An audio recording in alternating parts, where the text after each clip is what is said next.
Hi, I'm Jason. I'm Josh, and we're here to tell you a little bit about the men's leadership training, what it is, why you might be interested in doing it with us, and why we're doing it at all. Right. So this is year 4 of the men's leadership training, and this is about the awakening man, which is you, coming into who you are more fully. And this training is designed to come at that project from many different angles. So we mainly use relationship and community to get at who you really are and to help you land in that more fully. Well, it's our assertion that the more we get to know ourselves, the more effective we're going to be as a leader. So if I have to confront myself in community and be real and be honest and be who I am and fumble around with that process, that alone is leadership. Like that's, if I think about how I am with my son and my daughter as a parent, I don't want them to see me as perfect. I want them to see me as a human being, because then that's the transmission they get. They're allowed to make mistakes and be themselves. They're not trying to shoot for some facade of a dad who has got his shit together and is all wound up and tight and managed and controlled and perfect. They're going to see through that anyway, but then they're going to take that on as that's how I'm supposed to be. Because if you look around, that's kind of how it is in the world. So we're shattering that and we're saying, no, that's not it. Leadership is about showing up as we are, whatever that looks like. Crying, laughing, making lots of mistakes, offending someone sometimes, being out of integrity and then calling myself out and being like, shit, I blew it. Okay, I'm back in integrity now. To me, that's more of a transparent form of leadership that we're talking about here. Yeah, so like Jason said, we've known each other for about 8 years, and we've been doing more and more leadership together, especially over the last couple of years.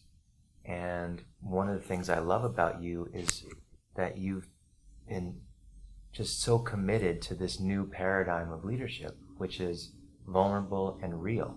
It just, it totally dissolves this old version of the expert who is representing some ideal of success or perfection, and then the student or the disciple has to, try to be like that person. And it's a setup.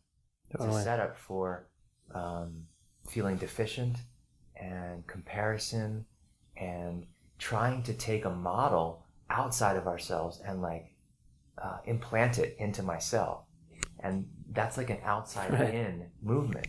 And this whole training and what we're taking a stand for in life in general is an inside-out movement where I connect with what's true for me. I learn how to trust that, and then I learn how to express that into the world. And there's a rich trust in life, in myself, that comes about through that. It's a very different way to live. It's a very different way to lead. And you've been Jason's been waving the flag, encouraging his friends, his community, his therapy clients to live in this way. And I feel very inspired by it, and I just love that. You do that so well.